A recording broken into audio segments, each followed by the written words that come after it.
नमस्कार दोस्तों, मैं आदित्य मिश्रा हाजिर हूँ आपके सामने एक नई वीडियो लेकर। पिछले सप्ताह की जो वीडियो थी वो श्री राम पर आधारित थी। इस सप्ताह की जो वीडियो है वो भी उन्हीं के प्रसंग पर आधारित है। पिछले दिनों मैं कंबन की रामायण पढ़ रहा था, ईराम अवतारण। उसका एक बहुत ही फेमस प्रसंग है। जब लंका विजय के लिए श्री राम जा रहे होते हैं तो रामेश्वरम में उनको एक शिवलिंग की स्थापना करनी थी, एक यज्ञ करना था। तो उन्होंने जामवंत से कहा कि जामवंत एक आचार्य का प्रबंध करिए, और आचार्य ऐसा हो जो कि शैव और वैश्य परंपरा का जानकार हो, ध्यान रखिएगा। जामवंत ने कहा कि प्रभु ऐसा तो एक ही शख्स है, शैव और वैश्य परंपरा का जानकार है, महादेव का भक्त है, लेकिन हमारा शत्रु है, पुलस्तमणि का नाती रावण।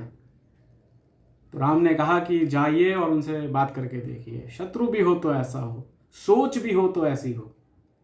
राहत साहब का शेर है कि हाथों में खंजर नहीं आंखों में पानी चाहिए, हाथों में खंजर नहीं आंखों में पानी चाहिए, ए खुदा मुझे तो दुश्मन भी खानदानी चाहिए। तो कहते हैं कि जब जामवान लंका पहुंचे तो उन्होंने रावण के सामने ये प्रस्ताव रखा।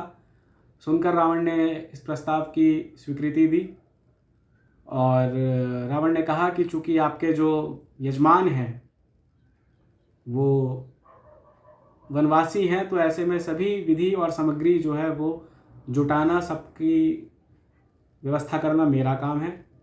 क्योंकि रावण प्रतिभाशाली था, इसमें कोई शक नहीं, और रावण ये बात जानता था।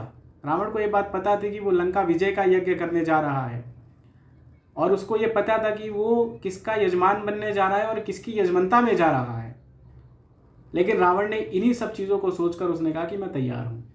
तो रावण ने जामवंत से कहा कि सारी व्यवस्था मैं कर दूंगा, आपके जो यजमान है, मेरे जो यजमान है, वो सिर्फ नहा धो के व्रत करके उपस्थित हों। उसके बाद रावण ने अपने सभी सेवक को बोला कि व्यवस्था करिए, हमको यज्ञ के लिए जाना है। और कथा में आगे लिखा है कि रावण जो है वो रथ लेकर माँ सीता के पास गए और माँ सीता से बोला कि समुद्र के उस पार तुम्हारे पति और मेरे यजमान श्री राम लंका विजय के लिए यज्ञ करना चाहते हैं। चूँकि वो वनवासी हैं और मैं उनका आचार्य हूँ, तो ऐसे में उनकी अर्धांगिनी की व्यवस्था करना भी मेरा काम है। तो तुम उस विमान में जाके बैठो और हमें यज्ञ के लिए जाना है, लेकिन ध्यान रखना वहाँ पे भी तुम मेरे ही संरक्षण में रहोगे। कथा में लिखा है कि जैसे ही रावण ने अपनी बात समाप्त करी, वैसे ही माँ सीता ने हाथ जोड़कर आचार्य रावण कहकर प्रणाम करा और बोला जो आज्ञा।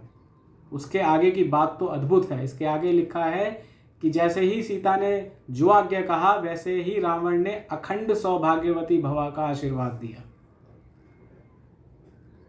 खैर, दोनों लोग पहुंचे यज्ञ के लिए। वहां पे राम और लक्ष्मण आए।